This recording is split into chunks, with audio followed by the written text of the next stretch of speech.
Pop star. You're here. Buddy. First up, Tyler Perry, the movie mogul, officially opened his new film studio in Atlanta this weekend. It's being called the Hollywood of the South. It was a big opening, star-studded affair, and pop star correspondent.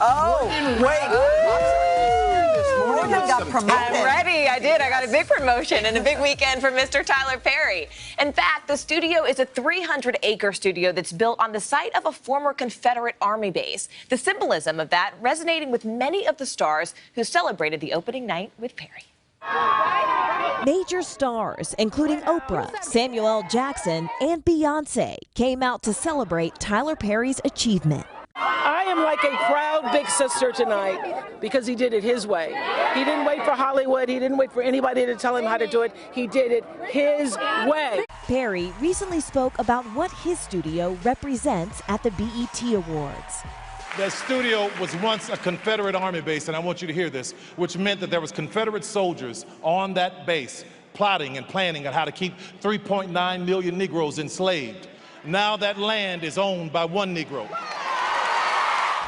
The Tyler Perry Film Studio is one of the biggest in the South. It has multiple backlots and 12 sound stages, each named after a trailblazing black artist, including Diane Carroll, who passed away just last week.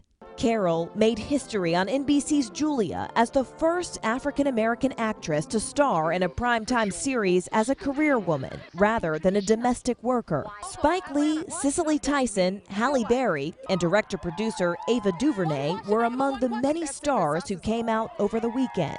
DuVernay posting part of the studio tour on Instagram. Speak to me. And giving a behind-the-scenes look at Sunday's gospel brunch. At the BET Awards, Perry said he hopes his studio will inspire the next generation to dream big.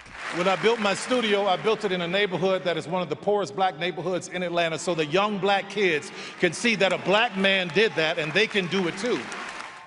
He did that indeed. And even though the studio just celebrated its grand opening this weekend, multiple film and TV projects have already been produced there on that lot, including some of those fan favorites like Black Panther, Pitch Perfect 3, and of course, some of Tyler Perry's own films. I mean, he grew up in extreme poverty, so to watch this guy get to the mountaintop like that's amazing. It's a full circle moment, not only for him, but the people who are supporting him and the people who want to partake in this industry and see themselves represented. All the people he's bringing along. That was awesome.